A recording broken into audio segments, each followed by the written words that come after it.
Alright, I'm back. For those of you who watched the first video, something along the lines of guitar doesn't work that way. I alluded to this in that little lesson, and today we're going to talk about things that guitar can and cannot do. Electric guitar is without question one of the most unique, expressive, versatile, and musical instruments ever made. And for everyone that's picked a guitar up, they have their own style, sound, and technique. It is unbelievably diverse, which is why so many people play it. So let me show you exactly what an electric guitar sounds like.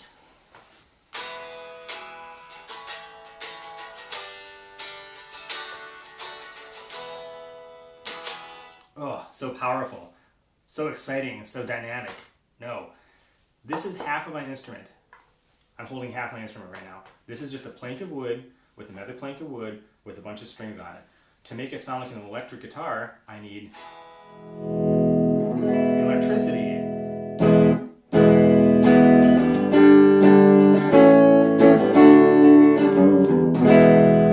I have to have an amplifier.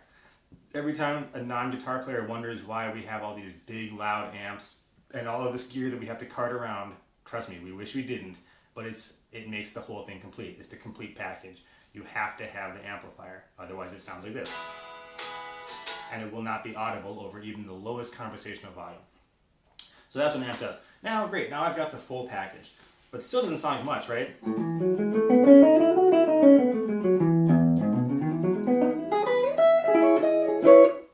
Pretty dead. There's not really a whole lot going on there. So if we want to start making it sound like different things, we need different tools to make those sounds. First thing I'm going to add here is reverb. Reverb is an effect that happens naturally, whether you're in a room like this, whether you're in a concert hall, a cathedral, the Grand Canyon, all those different places. There's different kind of reverbs. There are countless boxes and electronic devices that emulate that. In this case, I have a box that emulates a spring reverb.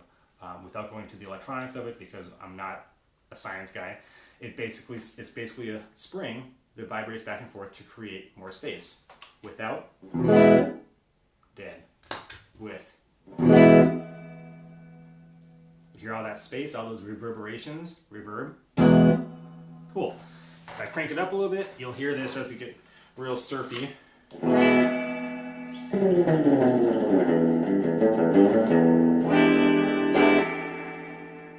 Cool, right? Reverb. That's one thing we can do to make it sound like that. But again, if I don't have that tool, it's not going to sound like anything. So this is where I start saying, fingers ain't got no fuzz. No matter how qualified, no matter how trained and practiced and proficient a guitar player is, if they're looking for a certain sound and they don't have the right tools, it will not sound like that. Here's a song a lot of us probably know, and a lot of us have probably played in bands. It sounds like this.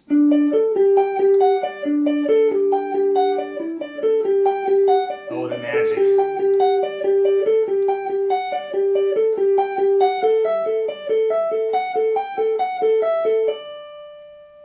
Does that sound anything like the classic that we all know and love? Of course not. Am I playing the right notes? By and large, yeah. Am I playing the right rhythms? By and large, yeah. Does it sound like Slash or Guns N' Roses? Absolutely not. But I'm playing an electric guitar. It should sound just the same, right? Nope. So let's start adding things to make it sound like what we want it to. Let's add a little bit of space. A little bit of reverb, right? I'm going to add a little amp simulation, a little distortion under the very broad term of it, to make it sound like I'm playing through an amp that Slash may have played through, in this case Marshall amps.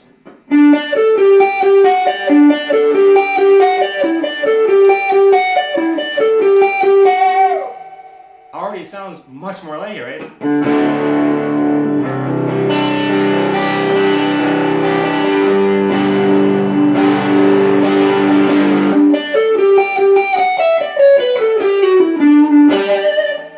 Cool. You've got to have those things, otherwise it will sound like this. Won't sound anything like it. Let's take a Hendrix song that we all know and love. How about something like this?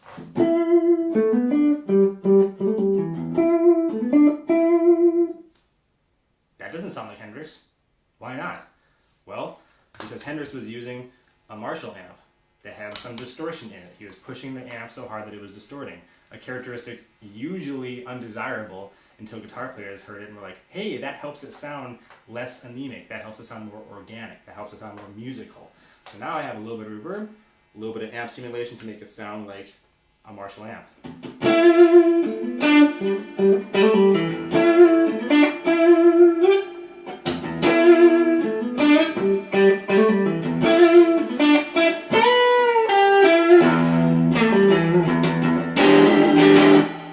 Much closer.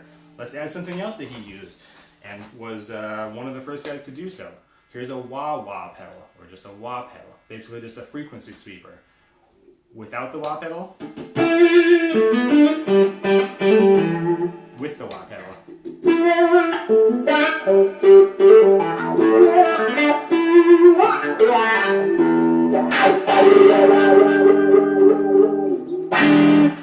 I have to have that tool. I have to have that tool to make the sound. It doesn't matter if I'm playing the right notes. It doesn't matter if I have an electric guitar. I need external components to recreate those sounds, like on the album. Same thing if I say, okay, I want to play a Van Halen song. On this guitar, not such a great idea, but let's see if I can do it. Here's a Van Halen song we all love.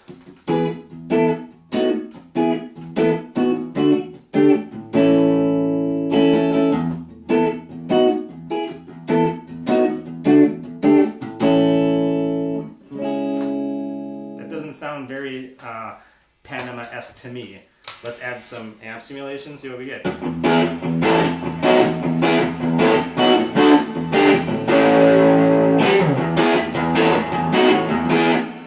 Closer.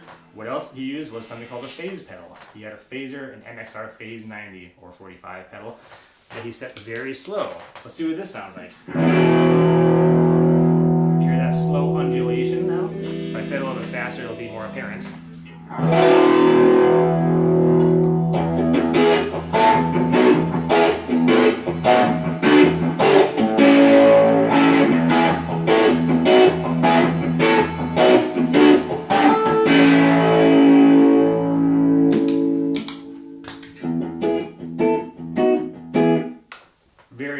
Very obvious to anybody's ear that something sounds different.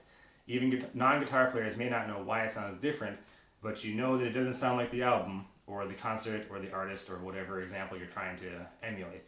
So before you start asking requests of a guitar player to sound like a certain artist or song, please ask them beforehand. Please have the professional courtesy to ask them beforehand if they have the equipment, not the proficiency, but if they have the equipment capable of recreating those sounds. If they do, then you have every right to reasonably expect them to sound something close to that. If they don't, it's not the artist, it's not the musician's fault. They just simply don't have the right tool. Like if I was trying to build something with a hammer and all I had was a wrench. It's just the wrong tool. Likewise, here's a very big differentiation I want to make with people saying, oh, I hear the guitar feeding back. Here's what feedback is.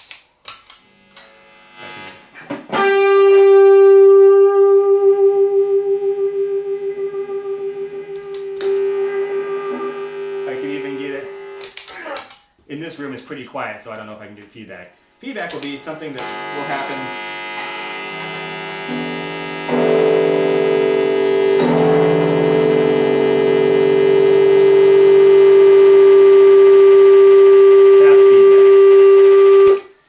Anything else that you hear is just the sound of an amp and a guitar being on. If I start adding effects and especially compression, you'll hear that the noise floor goes up and it's just noisier. That doesn't mean it's feeding back. That doesn't mean it's broken. That doesn't mean that there's something wrong with the artist, the guitar player himself or herself. It just means that the car is running. Nothing's broken. Nothing's wrong. That's just what it sounds like. When you turn your car on and it goes vroom, vroom, vroom, vroom, vroom, that's the sound of the engine. It doesn't mean there's backfiring. It doesn't mean that there's a broken belt. It just means that the engine is running. So if you hear this, that's the guitar and the amp working. If you hear something crazy,